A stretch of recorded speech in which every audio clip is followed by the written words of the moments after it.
definitely want to give our full attention to our keynote speaker. So let me go ahead and introduce Ms. Bukky DaSilva. She is the Business Information Security Officer at Blue Cross Blue Shield. She is versatile, diverse, and accomplished compliance leader with global perspective, extensive team building, collaboration, mentoring experience, highly experienced solutions provider across healthcare, financial, and consulting industries. Today, she's going to be speaking on building a successful business relationship and partnerships as an arsenal in your security roadmap. So everyone, let's welcome Bukky DaSilva to the stage.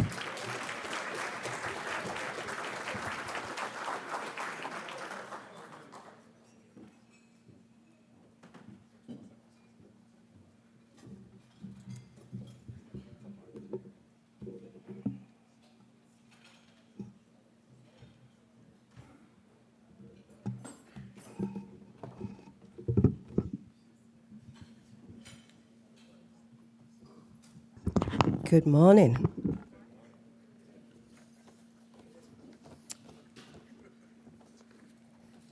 Good morning again. So I'm trying to wake you guys up. I know you just had lunch, right? So good morning. Like Kim said, my name is Bukky DaSilva. I do work at Blue Cross. I've been with Blue Cross for about 2 decades now. I work as a BISO there, Business Information Security Officer. Before that, I worked in various GRC roles, including leadership roles. A little bit more about my professional background. Worked for two of the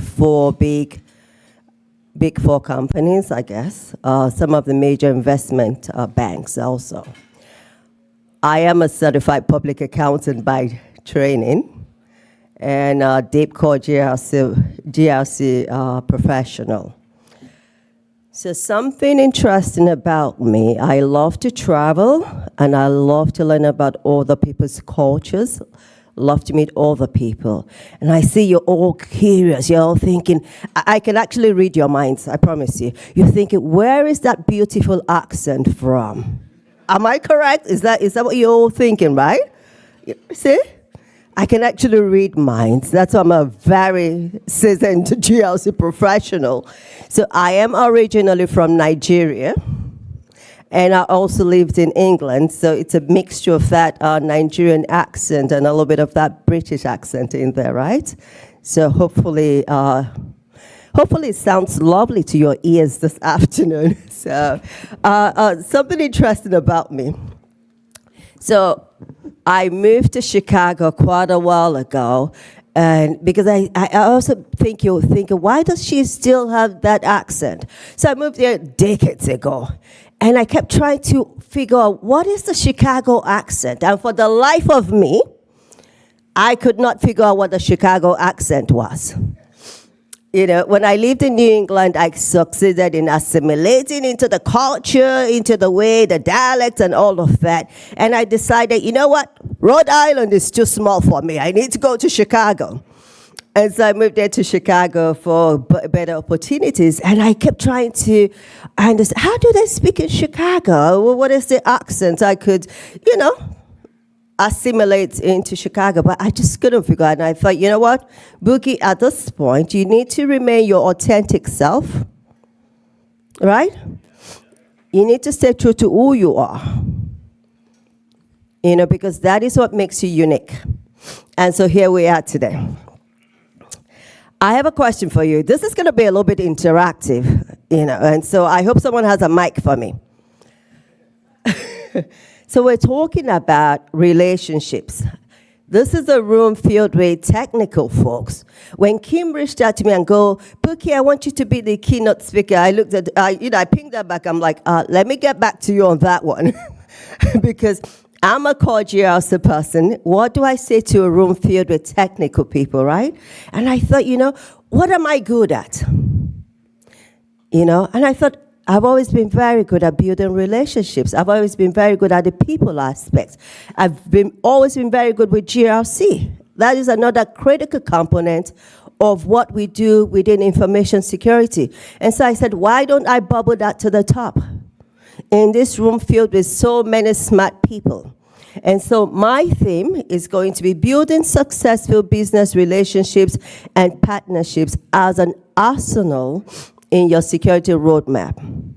And I said optimizing the human factor for a successful strategy, security strategy and program. Because we tend to forget about the human aspect. We tend to just look at the bells and whistles of the technology. So my opening question to all of you, what do you think is, for each of your companies, I know you've all got years of experience, what do you think is the greatest security risk today? Who's got the mic?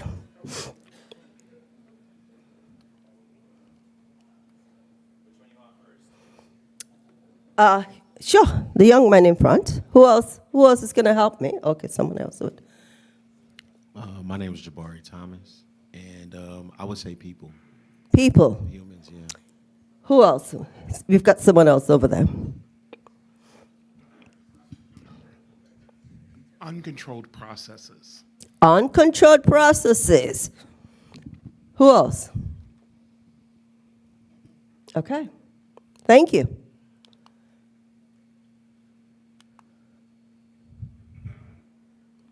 He was right. Kim, does it get a gift card? People. You and I are the biggest risk to every security program, right? We all think it could, advanced threat actors, those external forces.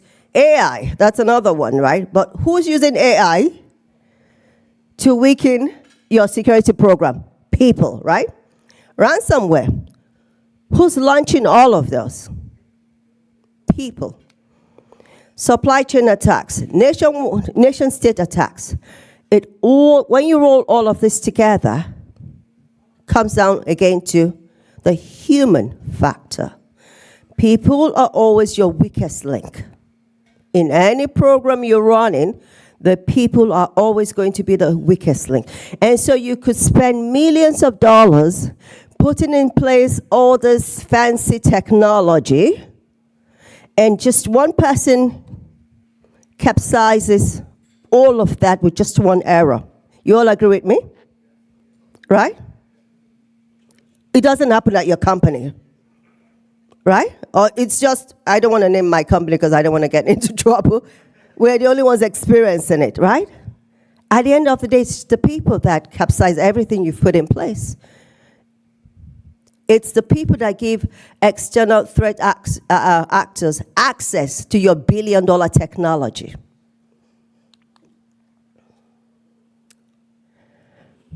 So the reality of today's security program is that organizations, just like I said, we spend millions and billions of dollars on technology, yet all these incidents continue to happen. You will think with all the funds, all the money we have spent on having the latest and the greatest technology, we should have no incidents again, right?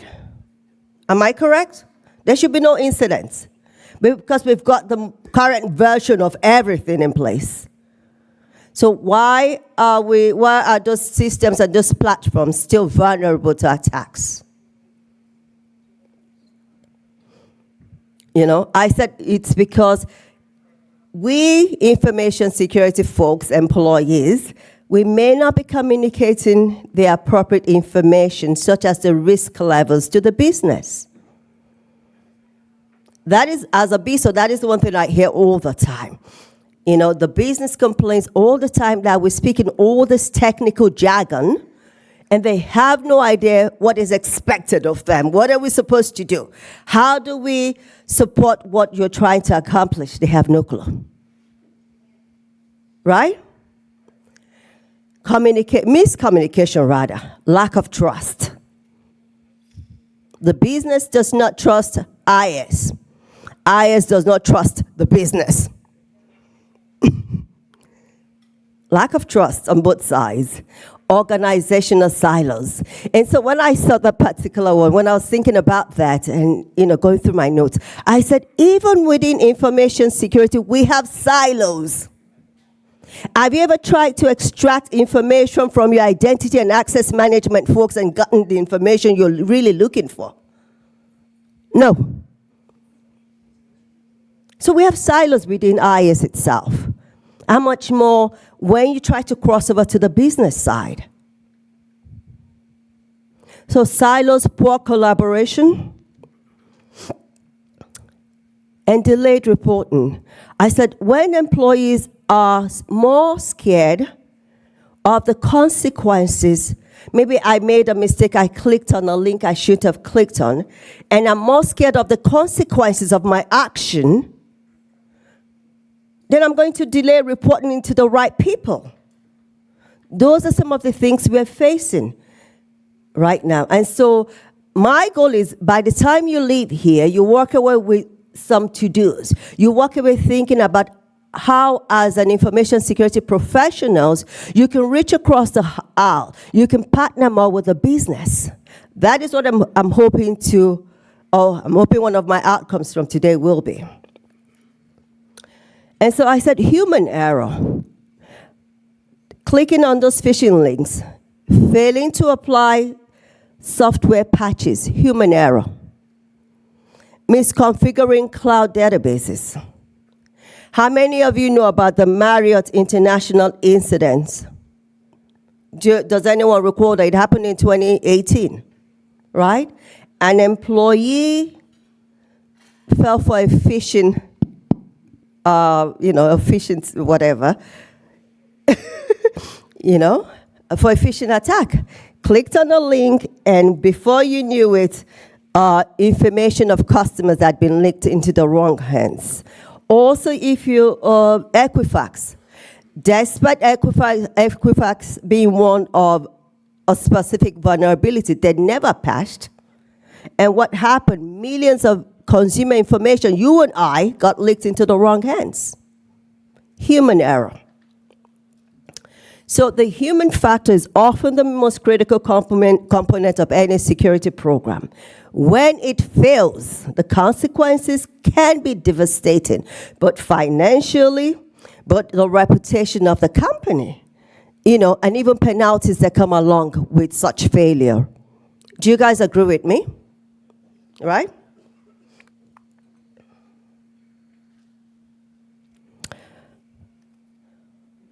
So along the years, like I said, I've sat in information security for quite a while now. I find that there has been a shift in thinking.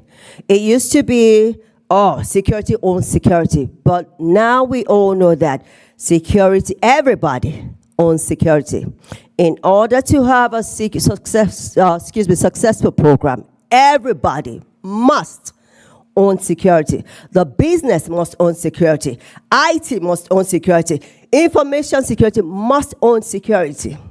Even your family members must own security when you work from home, right? So all of us must own security if you're to have a successful program.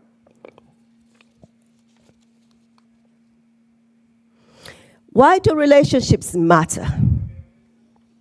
Can someone help me? Where's my mic? Why do you think relationships matter? Why do you think reaching across the aisle to the business, to IT, why do you guys think it matters for a successful program? I have someone over there that wants to help me. Why do you think it matters? Stand by. Because I think that facilitates collaboration. Exactly. What else? Anyone wants to help me? Why do you think building those relationships matter in order for you to have a successful security program? Yep. So I think it helps promote trust and transparency across both parties. Did you say it helps promote transparency? Is that what I heard? Mm-hmm. Okay, excellent. Anyone else? I've got one more person over there. Back.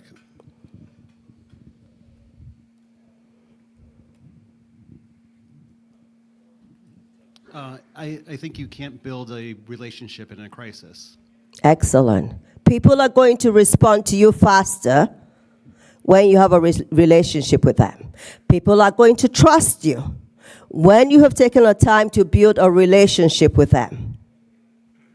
Right? So relationships matter for you to have a successful information security program. Most of us think it's about the technology. Oh, we've got the firewall up, we've got this and we've got that, we've got the endpoints protected. But all of that can be truncated by just one employee, right? And as a BISO, one of the things that I have done with my portfolios is building those relationships. I can go to any of the executives at any time and tell them, you know what, this is what's going on with your portfolios. This is what I need you to prioritize immediately in order for us to mitigate risk. And they will listen to me because I have built that relationship of trust over the years.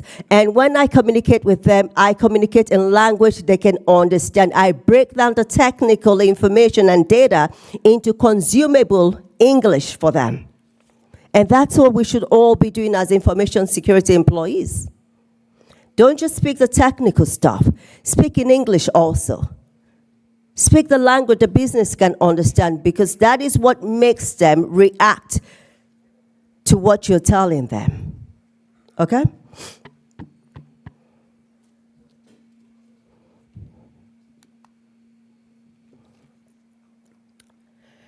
You know, in the past, we've always thought, oh, we can enforce good behavior by enforcing policies, standards, and controls. He said something about processes or controls.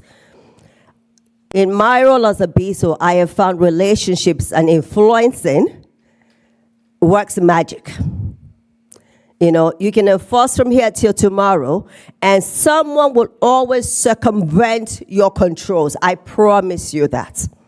But when you have taken the time to help them understand, this is why I'm telling you to do this. This is why I need you to do this. This is the impact. These are the risks involved. It just makes it easier for them to comply with what you're saying. You know? And so as I was thinking about it, I thought, I've actually had a personal experience in this. When my children were growing up, and I'm sure we've all done this, I tried that authoritarian route. This is what I need you to do. It did not get anywhere. Finally, my husband goes, come here. Do you want to try some love?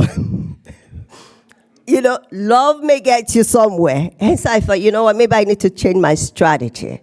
It's the same with adults at work. Influence rather than command them, rather than, because the information security said so. They've heard that a million times, and now they really don't care. You know, but if you really influence their behavior, it makes it easier for them to comply with what you're asking them. And so I ask you today, I say influence. Don't send the business those reports and say, because we said so. I really don't care what you said. But if you explain to me, like an adult, why you're asking me to do something, where you're able to influence my decision, you're able to influence me to set aside the budget to do what you're asking me, you will get along, you know, that will go a lot further than you being authoritarian with me. Does that make sense to us? I like feedback. I won't be here standing here by myself. Am I making sense? Are you guys, does what I'm saying, do you agree with what I'm saying? You do. Thank you.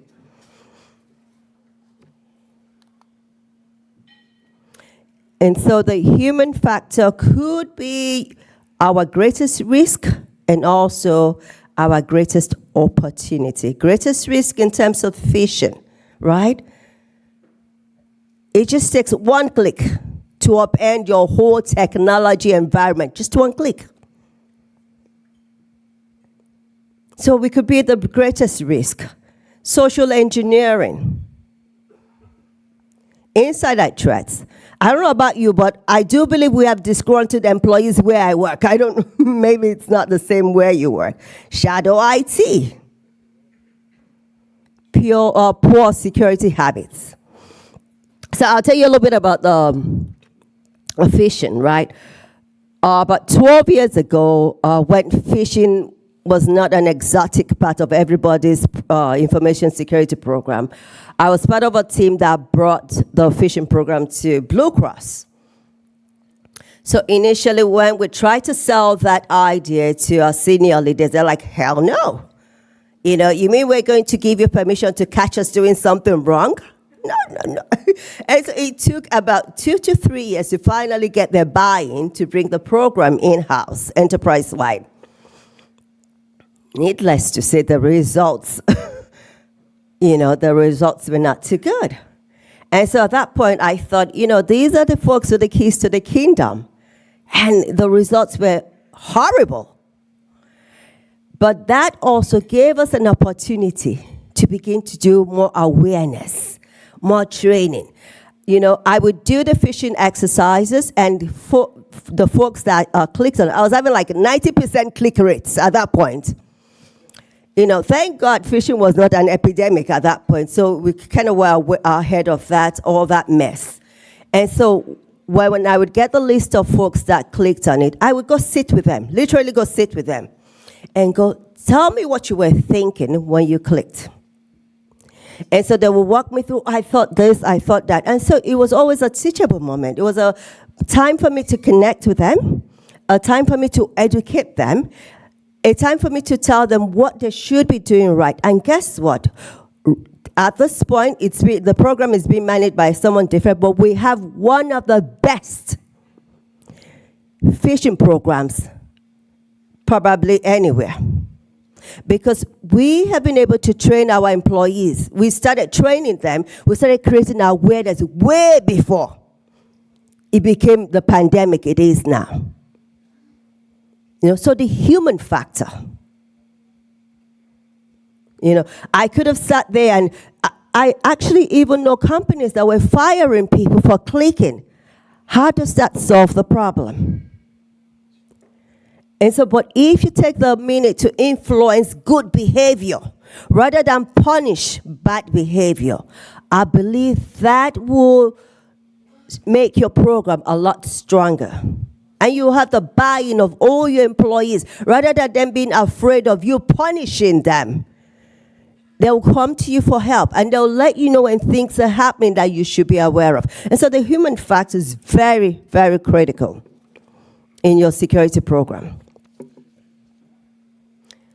Some of the opportunities, champions. We could have our employees should be security champions. All of us should be security champions. So I have a colleague, right, who hates people tailgating. Some of us know her. She hates people tailgating.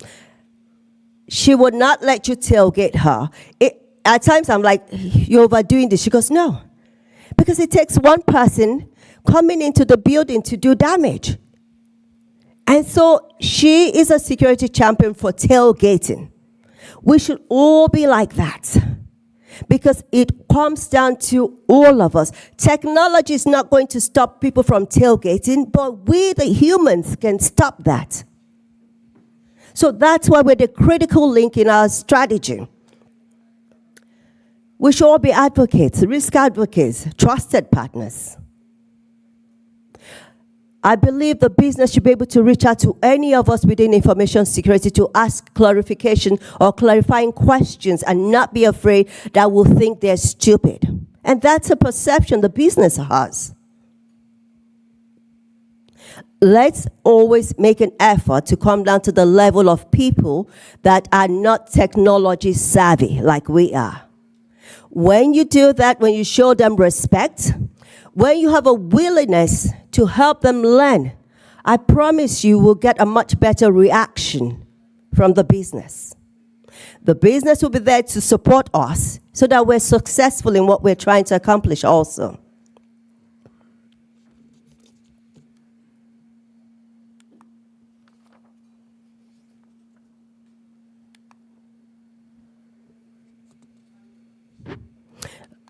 Sorry. My ability to click is not as quick as my ability to speak. So So I said, trust is the currency of security leadership and security employees. Trust. Right? We go to who we trust. When the business does not trust us, the business does not come to us. We had a situation at a point in our company where the business just did not trust us. And so they would circumvent IS, go get whatever project they were working on, they will go get it done, and then come back to us. Oh, by the way, now we need your approval. Because we never took the time to build those relationships. We never took the time to build trust. How about when you build trust, then they're able to say, yes, come sit at the table right from the beginning. That way we're able to build into this project the right security controls from get-go. You're able to be advisors. You're able to be consultants. You're able to guide us. That's the way it should be. In order for your program to be successful, in order for your strategy to be successful. That's what you need to do. The business should be looking to invite us to the table right from the beginning. They must see us as partners. They must see us that we're advocates. We're there to help them. We're not there to stop them. We're there to enable them to successfully complete their projects. We're there to ensure that they're not throwing garbage into the production environment that we're going to have to go clean up. Right? The human factor.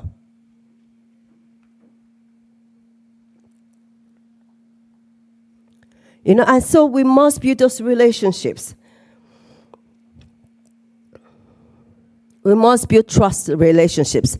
The business, IT, whoever must be able to trust us as information security employees, to be on their side, to be their advocates, and not just be there to stop them.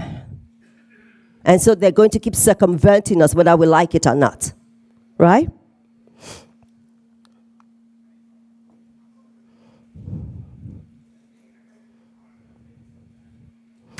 So as a BSO, I have my portfolios that I work. I have executives that I work with up to C-suite. It's so critical that I build those internal relationships at the right level, because those are the people I escalate to when I see things going wrong, right? And so for the different stakeholders, what I have to do in my role is make sure I'm connecting with each one of those leaders. They get to know me, they get to trust me. I become their trusted partner into information security. I've gotten feedback that once I get to Bukky or any of the BSOs, I'm fine. I know they're going to help me navigate to a successful outcome, because in the past, what happened was the business would have a project. They need an engineer, an architect, identity and access management. And because information security itself functions in silos, once the engineer completes their part of the process, they drop everything and they move on. And the business is like, what are we supposed to do next? And so there was not that continuation of service. These are the things we need to address. And for us within our company, within Blue Cross, we are addressing that with the BSO roles.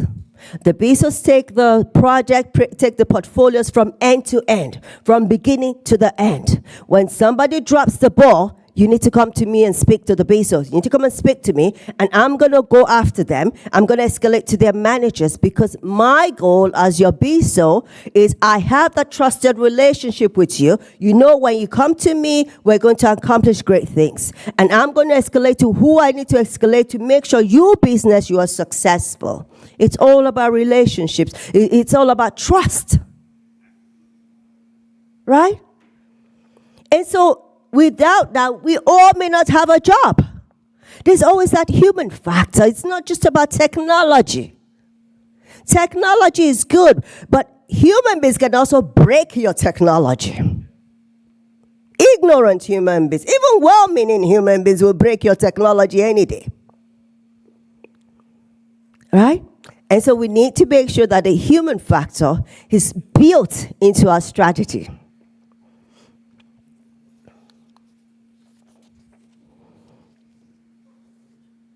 External partnerships. A lot of times as the BISO, I have to understand who are the third parties we're working with. I have some of our third-party vendor management folks in here. If you find out somehow that, you know what, this vendor is a risk to us, and so we also do that evaluation upfront to understand what is the security program of this vendor. Some of them, it's obvious right from get-go that this is a risk. And so we work with the business to understand how can we build them up. Perhaps you shouldn't go with this vendor.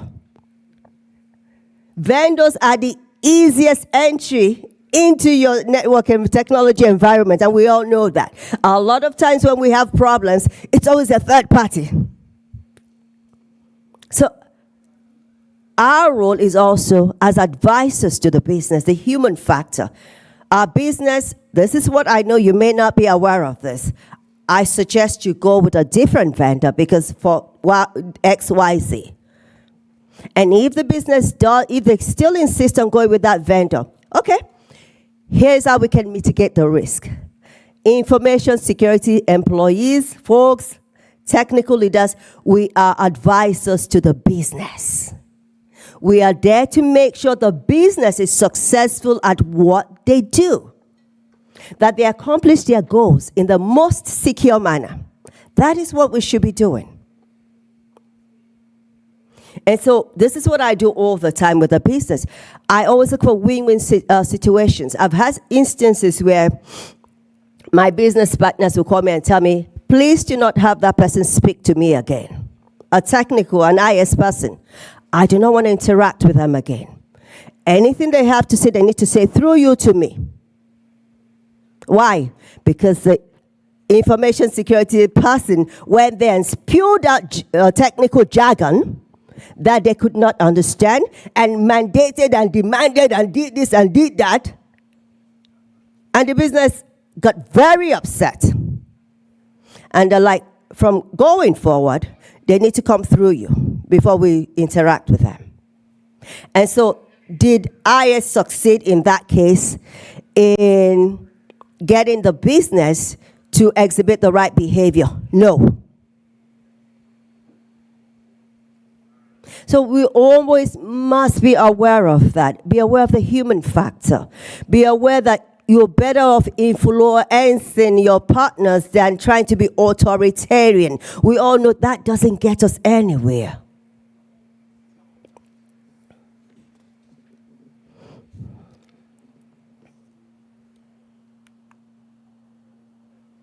You know, I don't know if you had this reputation. We were known as a department of no. Like I said, they say no to everything. No, no. Oh, I want to go to the bathroom. No, sit down. And so it was that bad. And so we were at the point where, literally, IT, the business, they would go get their projects done till they needed us. They needed information security to help them throw it into production. And then we would get so upset with them. They were like, better to ask for forgiveness than ask for your permission because we already know you're going to say no anyway. How does that make us great partners? How does that help the company? How does that help the business? When that's the reputation we have. Right? The department of no. But even within our company, we're working so hard to change that perception. That's one of the key tasks for the BISOs. Changing that perception, educating the business, being security evangelists, helping the business know the risk involved in their actions. And so when we're able to break it down for them, they're not stupid people. They don't want to get into trouble either, and they don't want to put the company into trouble. How do we mitigate this risk together? You know, it's to the point where, because I've been with the company for quite a while now, we have newer business coming in who still tend to have that tendency of, authoritarian tendency. And I just sit back and look at them and let me know how that's going for you. And so I keep educating them. You need to make sure you're getting a win-win outcome. That's how you're going to be successful with a business. That's how you're going to be successful in your portfolio. It needs to be a win-win, otherwise they're going to keep bypassing you. They're going to keep circumventing the process. If they're not comfortable, if they don't trust you to come to you with their issues. I have some of my business partners, they ask me some of the most stupid questions. I'll give an example. A very senior level person, they reached out to me. He was trying to send something out. Of course, we've got the firewall and all this other stuff in place. Someone reaches out to me that works for him and goes, Bukky, I need you to shut down the firewall so can send out a file. And then he starts laughing. I'm like, I'm glad you think what you said is funny. I'm glad you think it's funny also. He goes, well, it's a senior level person, and he's been trying to send out those files, but the firewall is not letting him send it out. I need you to go tell your firewall people to put down the firewall and have him send out the file. I'm like, well, I still need my job, so you're going to have to go tell them yourself. I'm not going to do that for you. Because there's a reason the firewall is in place. And I said, we're not going to put the firewall down, but here's what we can do, right? Why don't we set up a secure file transfer protocol here? You can send it this way, and it still gets to where you're trying to send it. So I gave them options, gave them alternatives. And so he's still going to be able to accomplish his goal, but in a secure manner, right? That's what the information security employees should be doing. We should be advisors, we should be consultants. We should be influencers. I know when I say influencers, it reminds you of my 23-year-old daughter on Instagram. Yeah, why not? Influencers on Instagram are influencing people. And so we can take on some of the characteristics of being an influencer.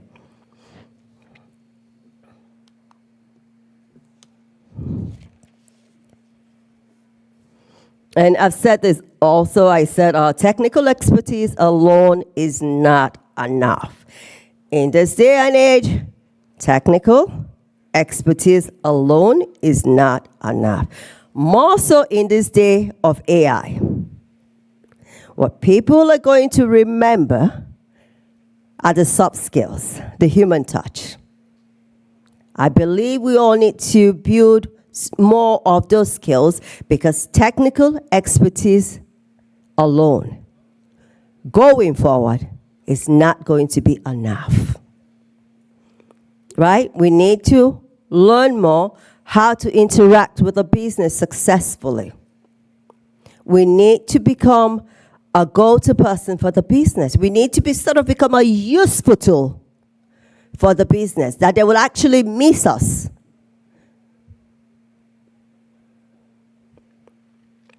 We must be able to explain risk in simple language.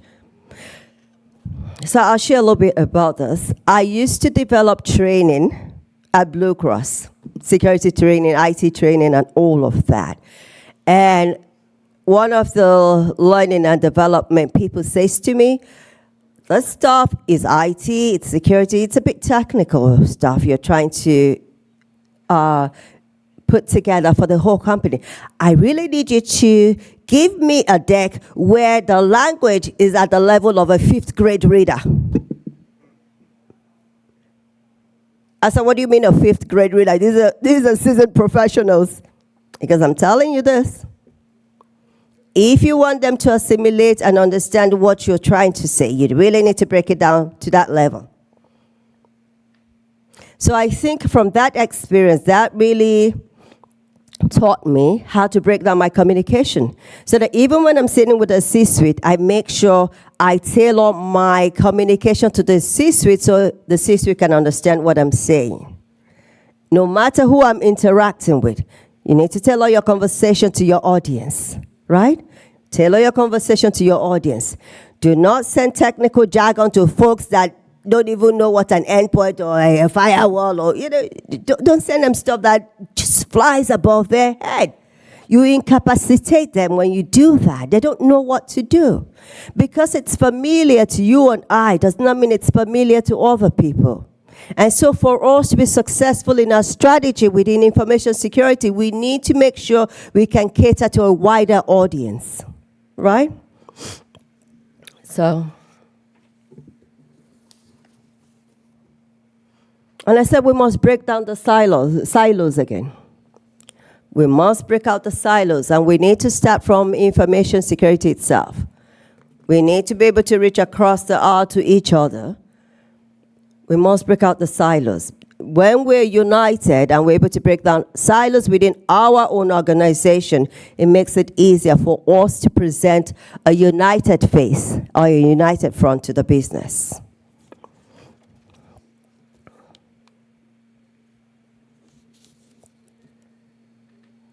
So creating security champions, long and short of that is each one of us is a security champion.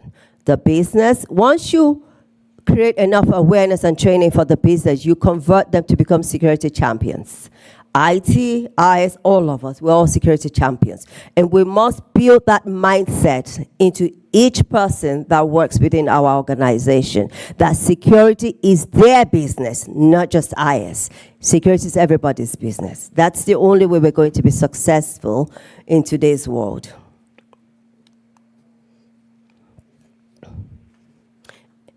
Culture determines success. What is the culture in your organization? What is the culture in my organization? The people that work there, the human beings create the culture, not the technology. And so strong security culture have leadership support, there's accountability, transparency.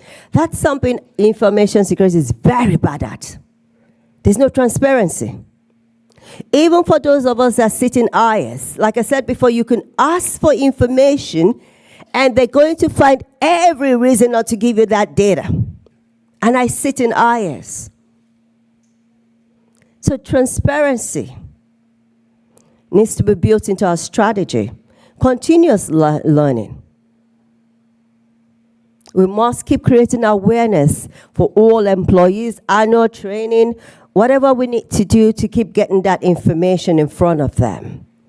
Psychological safety, to report incidents, to report what they observe, and not be afraid of losing their jobs. And we always need to remind our people that it's a shared responsibility. It's not just ours. So every human being that walks through this door, that works in this company, it's your responsibility to make sure that this company remains secure. Right? And so, what are some of the lessons or takeaways we could from successful leaders? Excuse me. We need to remember we need to build relationships before we need them. If I already have a relationship with you, it becomes easier for me to respond to you than when you come to me only when you need something. Right? But if we've already taken the time to know each other, to build those relationships, when you need something, it's just like networking, right? We're all here networking. I've known Kim for quite a while. And so when she asked me to speak, I've known her for a while. We built that relationship. It was easier to respond with a positive yes. But if I didn't know her, if I didn't have the relationship and she came to me, it would be a resounding no. So build relationships before you need them. Information security employees, build relationships with the business before you need the business for something. Build relationships within IS, with IT. Build those relationships before you actually need something from someone. Speak the language of the business. I honestly cannot overemphasize this. I think it's because I interact with the business on a daily basis and we hear this feedback all the time. Please, as much as you can, take that technical jargon and all those reports, break it down into actionable items for the business, where the business can actually understand what you're trying to tell them, what the message is. What do you need from me? At times they just look at this, what exactly do you guys want from me? And so it's very frustrating for the business. Please speak the language of the business as much as you can. Even with numbers, even with metrics, you can still pull out what the business needs to know from all those numbers. Focus on outcomes, not control. What behavior are you trying to drive? Not control. Because I said so is not going to get us anywhere again. Right? And we need to earn trust. Earn trust. When you build relationships, you earn trust. When you build relationships and you deliver consistently, you earn trust. We can even use that in our personal lives. For me, as a GRC professional, this has served me well over the years. A lot of the work I do has been stakeholder engagement, building relationships, maintaining relationships. So it's all been more about relationships for me. That is how I've been able to accomplish a lot of things, accomplish a lot of my job functions, accomplish things that other people might find challenging. Building those relationships before I need people, building trust, and delivering what I tell them I'm going to deliver, and communicating. I'm going to say something about communicating. So I had a leader that coached me that said to me, even if you don't have the answer yet, if all you do is send out an email and say, hey, I'm still working on it, it's better than silence. Information security employees do not know how to communicate. Honestly, and this is very frustrating for the business. Communicate. You have a request in front of you. It's going to take me 7 days to complete this. Guess what? In 3 days, I'm going to send you an email. Oh, by the way, Paula, I am still working on your request. It's still on my radar. I have not forgotten. Do you think they're going to escalate on you if you do that? Or they're going to know, oh, my request is still in front of Bukky. She hasn't forgotten me. Communicate, communicate, communicate. Always better to over-communicate than under-communicate. Information security, folks.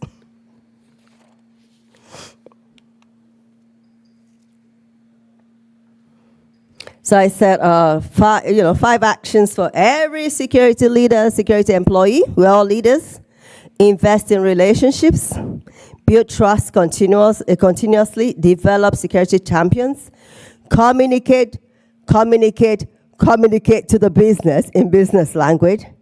And make security a shared responsibility. IS cannot carry that burden alone. We must spread out the responsibility in order for us to be successful. And so key takeaways for you today. Remember these 3 things. Relationships are strategic. Excuse me. Okay, sorry. Sorry. Okay. Relationships are strategic security assets.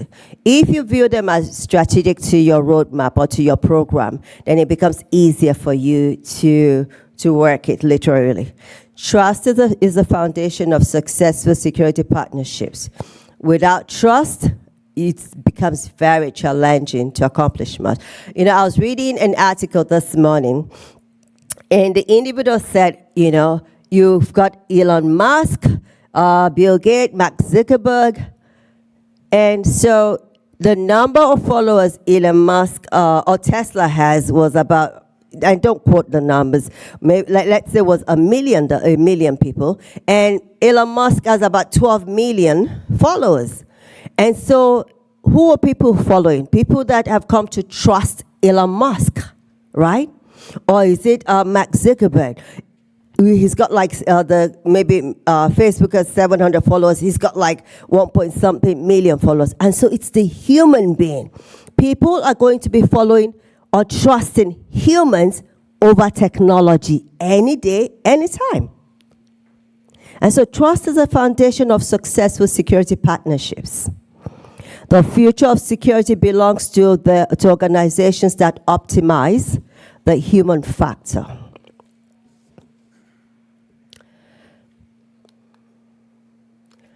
My closing challenge for you as I round up is, what is your greatest security investment? From what I have said, and I promise you, it's not necessarily technology, because humans will circumvert your billion-dollar technology any day. So what if it is trust, relationships, collaboration, leadership, culture, those soft skills that we take for granted or we think are not important? What if that is your greatest investment? What if that's what makes your security program successful? The human factor.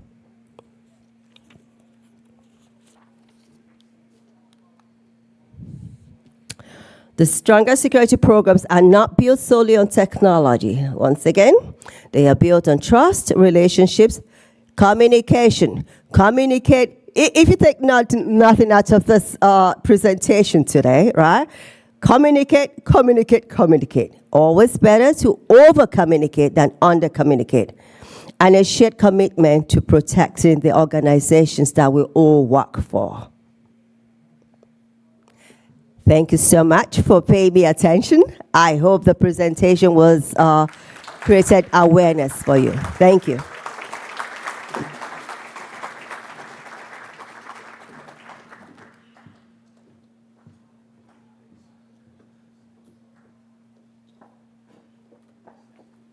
Okay, thank you so much, Bukky.